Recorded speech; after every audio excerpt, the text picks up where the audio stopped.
Hello guys, मेरे YouTube channel पर आप सभी का स्वागत है। आज हम क्लास 12th की केमिस्ट्री बुक स्टार्ट करने जा रहे हैं, जिसका चैप्टर नंबर पहला है ठोस अवस्था यानी कि सॉलिड स्टेट। पहले हम इसकी डेफिनेशन पढ़ लेते हैं। ठोस एवं ठोस अवस्था किसी पदार्थ की अवस्था जिसमें पदार्थ में उपस्थित कण अपनी गति नहीं कर पाते, अर्थात पदार्थ के कणों की गति शून्य हो जाती है, ऐसी अवस्था ठोस अवस्था कहलाती है।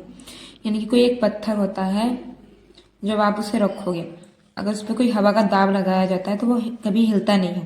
तो यानी कि वो क्या होता है, अपनी जगह पर ही टिका रहता है। तो उसे हम क्या कहेंगे, ठोस अवस्था। ऐसे पदार्थ होते हैं जिनके बीच के अणु एक दूसरे के काफी समीप होते हैं तथा इनके बीच कार्य करने वाला आकर्षण बल बहुत अधिक प्रबल होता है। यानी कि जिनके कण एक दूसरे के बहुत समीप होते हैं, यानी कि जैसे कि नमक होती है, एक घर में मोटी नमक होती है तो उसके जो कण होते हैं वो एक दूसरे के बहुत काफी समीप होते हैं। यानी कि छोटी छोटी नमक जो होती है वे एक दूसरे के काफी समीप होते हैं। वे क्या होती है, ठोस अवस्था। ठोस पदार्थ मुख्य रूप से दो प्रकार भागों में बांटे जाते हैं, क्रिस्टलीय पदार्थ एंड अक्रिस्टलीय। सबसे पहले देख लेते हैं क्रिस्टलीय पदार्थ। क्रिस्टलीय ठोस ऐसे ठोस होते हैं जिनमें उनके कण तीन विमाओं के एक निश्चित क्रम में व्यवस्थित होते हैं तथा क्रिस्टलीय ठोस में इनके कणों को दीर्घ परिसर व्यवस्था अधिकतर धातु कॉपर सिल्वर, कुछ धातु यानी कि कॉपर सिल्वर, जैसे कुछ धातु कहते हैं NaCl यानी कि नमक। नमक भी छोटे छोटे कणों से मिलकर बनती है, मोटी कम नमक। बर्फ पानी की बूंदों से मिलकर बनता है। कार्बन कार्बन भी एक बहुत मोटा होता है, वो छोटे छोटे ग्रेफाइट से मिलकर बनता है, यानी कि एक हीरा, जैसे कि हीरा भी एक चूरा होता है, वो भी इससे बनता है। आदि क्रिस्टलीय ठोस होते हैं। अक्रिस्टलीय ठोस ऐसे ठोस अक्रिस्टलीय ठोस कहलाते हैं जिन्हें ठंडा करने पर ये क्रिस्टलीय अवस्था में नहीं आ पाते हैं। वास्तव में अक्रिस्टलीय ठोस अति सीलन द्रव होते हैं, जैसे कांच, रबड़, प्लास्टिक, मोम आदि अक्रिस्टलीय ठोस हैं। अक्रिस्टलीय ठोसों में इनके कणों को लघु परिसर व्यवस्था होते हैं। यानी कि अक्रिस्टलीय ठोस वे होते हैं जिनमें कोई चमक नहीं होती है, बिल्कुल वे अति सीलन भी होते हैं, यानी कि ठंडे व्यवस्थित होती हैं। जैसे कांच के मतलब आर पार चमक जाता है, वो भी एक बहुत ठंडा होता है। रबड़, प्लास्टिक, मोम, यानी कि मोम को अगर तुम गर्म करोगे तो वो भी पिघल जाएगा, कांच को गर्म करोगे तो वो भी पिघल जाएगा, रबड़ को गर्म करोगे तो वो भी पिघल जाएगी, प्लास्टिक भी पिघल दी जाती है। तो यानी कि जिन्हें गर्म करने पर वे पिघल जाते हैं वे क्रिस्टलीय ठोस होते हैं, अक्रिस्टलीय ठोस होते हैं।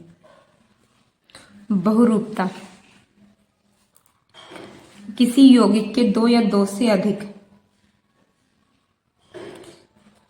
अधिक क्रिस्टलीय रूप हो सकते हैं तथा दो से अधिक रूपों में किसी पदार्थ का पाया जाना बहुरूपता कहलाता है तथा पदार्थ के ये दो से अधिक रूप जिसे बहुरूप कहलाते हैं। जैसे जिंक सल्फाइड मुख्य रूप से निम्नलिखित दो रूपों में पाया जाता है, जिंक प्लेट, बुटोजक। यानी कि बहुरूपता वही होती है जिनके दो से अधिक रूपों में पदार्थ का पाया जाना बहुरूपता कहलाता है। यानी कि कोई एक ठोस पदार्थ होता है जिसे दो रूपों में भी पाया जाता है, यानी कि जिंक सल्फाइड रूप में निम्नलिखित रूपों में पाया जाता है। समकृतित यानी कि आइसोमॉर्फिक, दो भिन्न भिन्न यौगिक की क्रिस्टलीय आकृति एक जैसी भी हो सकती है। यानी कोई दो अलग अलग यौगिक है जिनकी आकृति एक जैसी भी हो सकती है। उन भिन्न यौगिकों जिनकी क्रिस्टलीय आकृति एक जैसी होती है उन्हें समाकृतिक कहते हैं तथा उनके इस गुण को समाकृतिक कहा जाता है। जैसे फेरस यानी कि FeSO4 सल्फेट, यानी कि H2O, यानी कि जैसे कि जल है, यानी कि हाइड्रोजन। ये हाइड्रोजन, इसमें जल में क्या होता है कि भाई हाइड्रोजन भी मिलती है और ऑक्सीजन भी मिलती है। फेरस सल्फाइड यानी कि इसमें फेरस भी है, सल्फाइड भी है। जिंक सल्फाइड NaSO4 यानी कि H2SO4, यानी कि इसमें फेरस सल्फेट में एक तो जल के गुण पाया जाता है, एक इसके फेरस के। तो यानी कि ये क्या होते हैं जिनमें दो गुण पाए जाते हैं, वे कहते हैं समाकृतिक। तत्वों का वर्गीकरण, तत्वों को निम्नलिखित 3 भागों में वर्गीकृत किया जाता है, धातु, अधातु, उपधातु। यानी कि तत्व कितने प्रकार के होते हैं? 3 के, धातु, अधातु, उपधातु। यानी कि धातु, मेटल। धातु में मुख्य रूप से चमक, कठोरता, तन्यता, उच्च ऊष्मा, चालक, उच्च विद्युत चालकता आदि गुण पाए जाते हैं। अधिकता धातुएं ठोस होती हैं, किंतु पारा, Hg, CaG आदि धातुएं द्रव के रूप में होती है। यानी कि जो पारा होता है द्रव के रूप में होती है।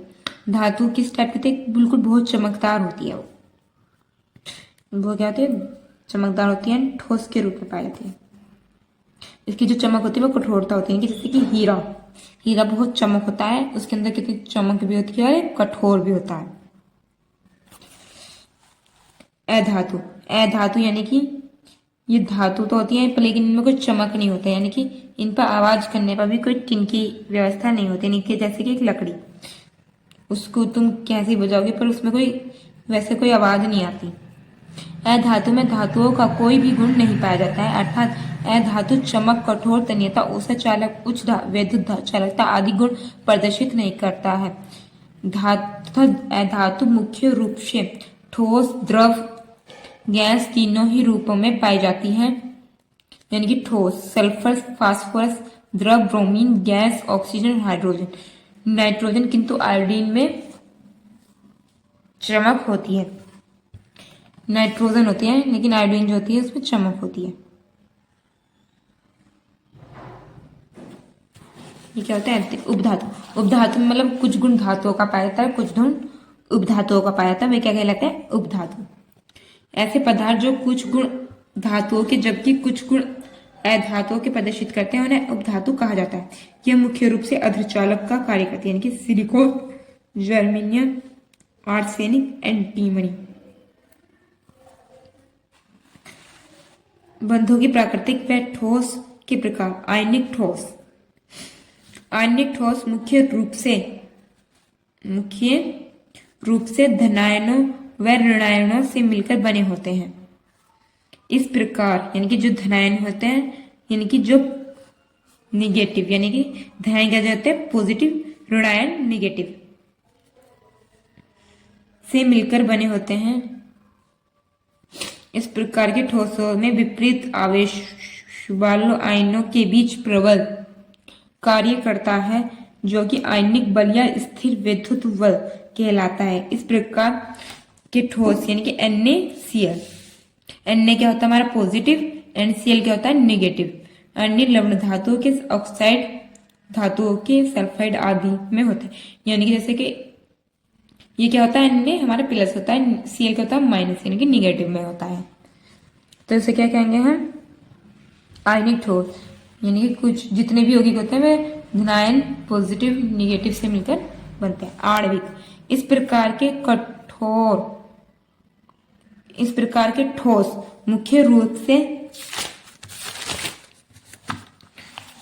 से आयोडीन, सल्फर, फास्फोरस आदि होते हैं। इस प्रकार के ठोसों में इनके सरल अणु आपस में जुड़े होते हैं, जिनके बीच दुर्बल बॉन्डर बल कार्य करता है। इस कारण इनके गलनांक व क्वथनांक कम होते हैं। यानी कि जो गलनांक व क्वथनांक होते हैं वे कम होते हैं। यानी कि ट्रैप्स वे क्या होते हैं? आपस में ही जुड़े होते हैं। जैसे कि आयोडीन, आयोडीन मतलब एक नमक। जब हम नमक होते हैं तो हमेशा आपस में ही जुड़ी रहती है। सल्फर, फास्फोरस आदि। तो यानी कि प्रमाणिक ठोस और सहसंयोजक। इस प्रकार के ठोस हीरा, ग्रेफाइट, सिलिकॉन आदि में पाए जाते हैं। इस प्रकार के ठोसों में परमाणु परस्पर सहसंयोजक बंधों के रूप द्वारा जुड़े होते हैं तथा इस प्रकार क्रिस्टल जली बनाते हैं तथा ये ठोस व कठोर होते हैं। यानी कि ये क्या होता है? हीरा जैसा होता है वो ठोस भी होता है। ग्रेफाइट ये बहुत ठोस होता है। सिलिकॉन इस टाइप का, यानी कि ये एक दूसरे में क्या होता है? परस्पर सहसंयोजक जुड़े होते हैं। यानी कि दो अणु यहाँ इधर होंगे, इसके दो अणु इधर, ये दूसरे से जुड़े होंगे। धात्विक ठोस।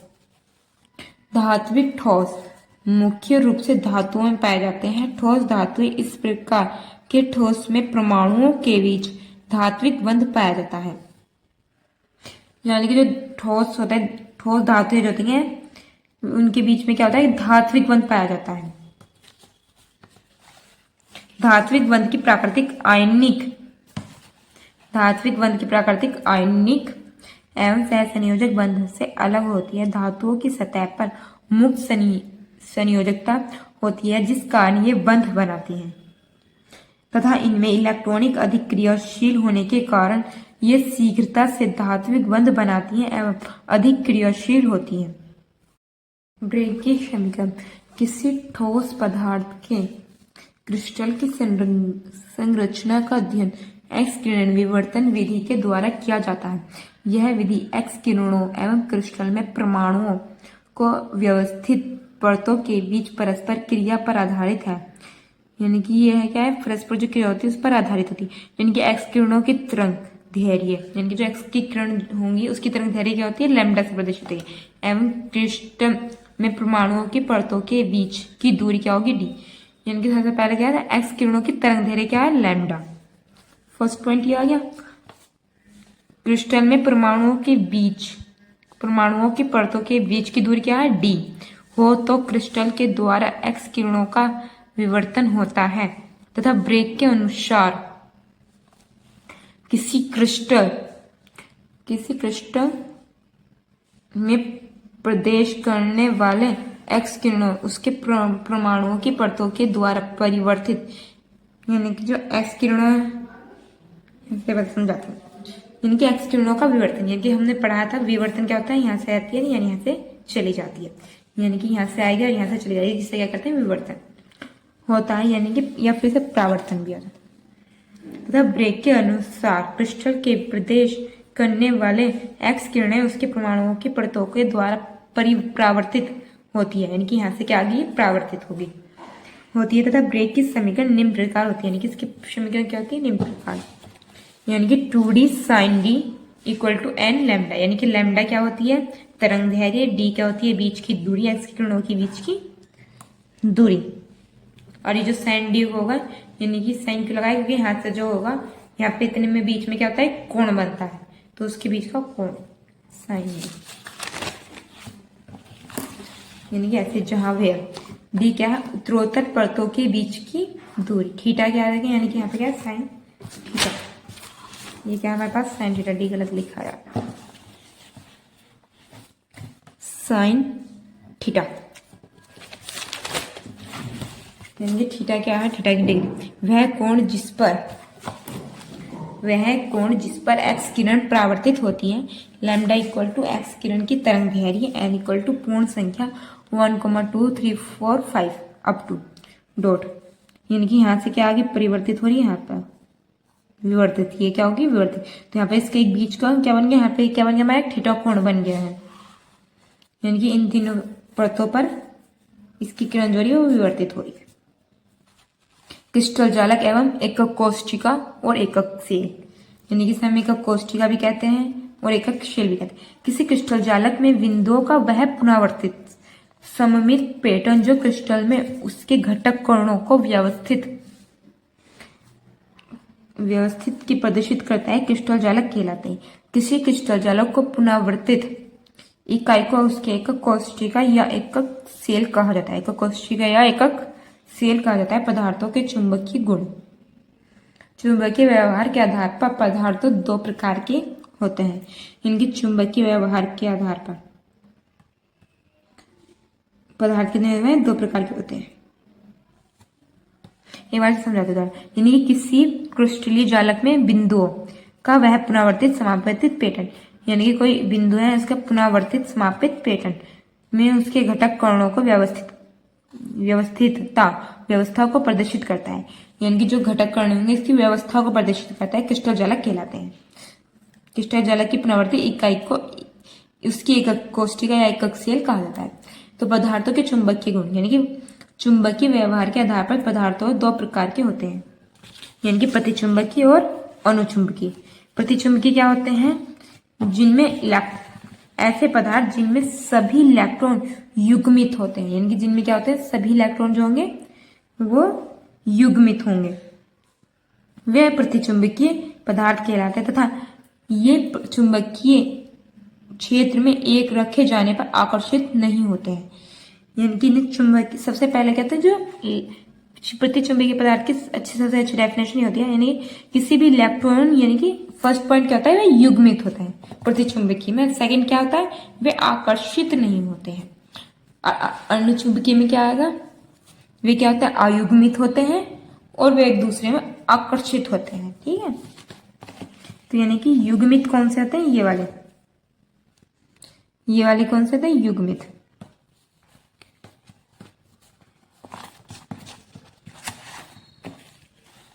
यानी कि N, यानी कि 10 की क्या हो गया, 1s2 2s2 2p6, यानी कि 2 2 4 1 6, यानी कि युग्मित जो एक इलेक्ट्रॉन किसी को दान करते हैं,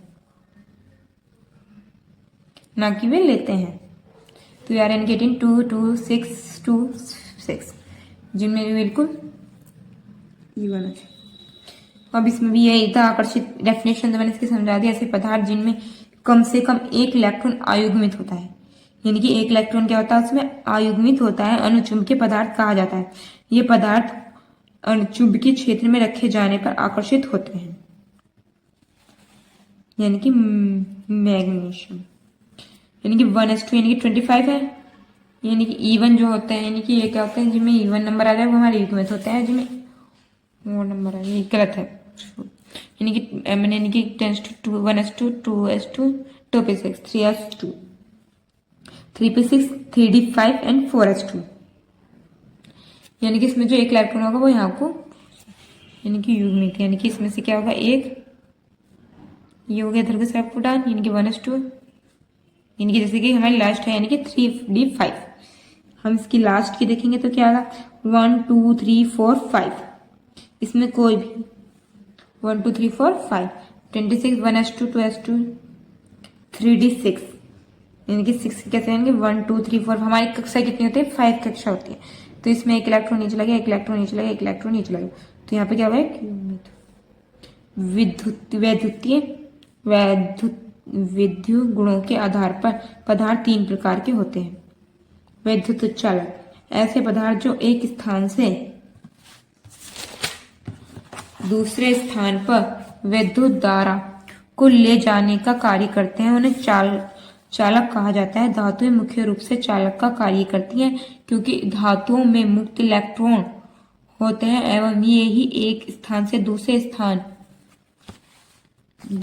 यानी कि एक विद्युत धारा का प्रवाह करती है, यानी कि कॉपर, एल्यूमिनियम, चांदी, प्लेटिनियम, आयरन, यानी कि ये सब क्या होती है, इनके अंदर एक करंट होता है, यानी कि कोई भी जैसे कि लोहा होता है, लोहे में अगर आप करोगे तो दूसरे तक ले जाएगा, यानी कि ये क्या, कॉपर का जो तार होगा वो जो विद्युत धारा यानी कि इलेक्ट्रॉनिक यानी कि करंट, वो एक करंट को एक जगह से लेकर दूसरी जगह तक ले जाएगा। बिजली का मतलब जो देखा होगा समझ लो। विद्युत अचालक यानी विद्युत रोधी, ऐसे पदार्थ जो एक स्थान से दूसरे स्थान तक विद्युत धारा का प्रवाह नहीं कर पाते हैं, उन्हें अचालक कहा जाता है। मुक्त इलेक्ट्रॉन नहीं होते, यानी कि प्लास्टिक, अगर आप प्लास्टिक में कोई विद्युत धारा डालोगे तो वो वहीं रुक जाएगी, उस पर कोई प्रभाव नहीं होता है विद्युत धारा का। रबड़, कागज, अधातु होते हैं अर्धचालक, ऐसे पदार्थ जो चालक एवं अचालक दोनों के गुणों में प्रदर्शित करते हैं, उन्हें अर्धचालक कहा जाता है। गलित अवस्था या विलयन को अवस्था में ये विद्युत धारा का एक स्थान से दूसरे स्थान पर प्रवाह करते हैं, जैसे सिलिकॉन, जर्मेनियम, आर्सेनिक, एंटीना आदि। यानी कि इसका अंदर क्या था, ये जैसे कि सिलिकॉन होता है, अगर आप इसमें पानी डाल दोगे तो ये विद्युत धारा को दूसरे तक प्रवाह कर देगी। जैसे कि लकड़ी होता है, उसमें अगर आप तार लगाओगे तो वो वैसे नहीं होगा, अगर लकड़ी पर कोई पानी डाल दिया जाए तो वे विद्युत धारा को एक दूसरे पर प्रवाहित कर देगी। अर्धचालक 2 प्रकार के होते हैं, कि एन टाइप अर्धचालक एंड पी टाइप अर्धचालक। एन टाइप अर्धचालक, इस प्रकार के अर्धचालक में सिलिकॉन के क्रिस्टल में 5 संयोजकता वाला कोई तत्व जैसे नाइट्रोजन, फास्फोरस आदि मिलाते हैं, तो इस प्रकार बना क्रिस्टल एन टाइप क्रिस्टल कहलाता है तथा मिश्रण की यह क्रिया उप मिश्रण यानी कि डोपिंग कहलाती है। यानी कि 5 संयोजकता वाला कोई भी तत्व जैसे कि नाइट्रोजन या फास्फोरस आदि मिलाते हैं तो इस प्रकार बना क्रिस्टल क्या होता है, एन टाइप क्रिस्टल कहलाता है तथा मिश्रण का यह क्रिया उप मिश्रण यानी कि डोपिंग कहलाता है। पी टाइप अर्धचालक कि इस प्रकार के अर्धचालक में सिलिकॉन के क्रिस्टल में 3 संयोजकता वाला कोई यानी कि कोई 3 संयोजकता वाला कोई पदार्थ यानी कि एल्यूमिनियम, गिलेनियम, जी इंडियन मिलाते हैं तो इस प्रकार बना क्रिस्टल पी टाइप अर्धचालक की क्रिस्टल कहलाते हैं तथा मिश्रण की क्रिया को उप मिश्रण या डोपिंग कहा जाता है। बैंड अंतराल इस संयोजी कोश के एस तथा पी ऑर्बिटल में एस ऑर्बिटल को ऊर्जा कम होती है जबकि पी ऑर्बिटल की क्रिया अधिक होती है। किसी ठोस के पदार्थ में पूर्ण रूप से भरे हुए बैंड तथा रिक्त पी बैंड के बीच ऊर्जा का एक अंतराल होता है जो कि बैंड अंतराल्य या बैंड गैप कहलाता है। धात्विक ठोस में बैंड गैप नहीं होता है कि जो धात्विक ठोस होते हैं उनमें कोई बैंड गैप नहीं होता है कि जैसे कि वो पी बॉन्ड है, ये क्या है, एक रिक्त होता है एंड बॉन्ड जो होता है एस बॉन्ड जो होता है वो एक दूसरे के अंतराल में होता है। ओके, आज के लिए बस इतना ही, कल मिलते हैं। Thanks for watching.